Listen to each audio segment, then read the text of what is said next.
ராகு கேதுவோட மையப்புள்ளியில ஒரு கிரகம் இருந்துச்சுன்னா, அந்த கிரகத்தோட காரகத்த அந்த கிரகமானது இழந்துவிடும் அப்படின்ற மாரி சொல்லுவாங்க. அப்ப இந்த ஒரு உதாரணத்த பாருங்க. அப்போ ராகுலருந்து 10வது இடத்துல இருக்கக்கூடிய ஒரு கிரகம், கேதுவுக்கு 4வது இடத்துல இருக்கும். அதே மாரி கேதுவோட 10வது இடத்துல இருக்கக்கூடிய ஒரு கிரகம், ராகுவுக்கு 4வது இடத்துல இருக்கும். இத தான் வந்து மையப்புள்ளி அப்படின்ற மாரி சொல்லுவாங்க. அந்த மையப்புள்ளியில இருக்கக்கூடிய ஒரு கிரகமானது தன்னுடைய காரகத்தை இழக்கும் அப்படின்ற மாரி தான் இந்த ஒரு விதி. அப்போ இந்த உதாரண ஜாதகத்த பாருங்க. இப்போ இந்த ராகு, கேது அப்படின்ற இந்த 2 கிரகங்களோட மையப்புள்ளியில உங்களுக்கு குரு மற்றும் சுக்கிரன் மாட்டிக்கிட்டு இருக்கு. அப்போ இந்த ஜாதகருக்கு குழந்தைகளால பிரச்சனை உண்டாகக்கூடிய ஒரு அமைப்பு உண்டு. அதேமாரி மனைவியாலும் பிரச்சனை உண்டாகக்கூடிய ஒரு அமைப்பு உண்டு.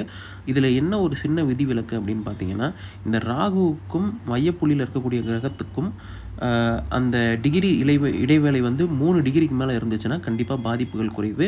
அதற்கு மேல இருந்துச்சுன்னா, கண்டிப்பா அந்த அளவுக்கு பாதிப்பு இருக்காது. ஆனா 3 டிகிரி இருந்துச்சுன்னா, பாதிப்பு நிச்சயமா உண்டு.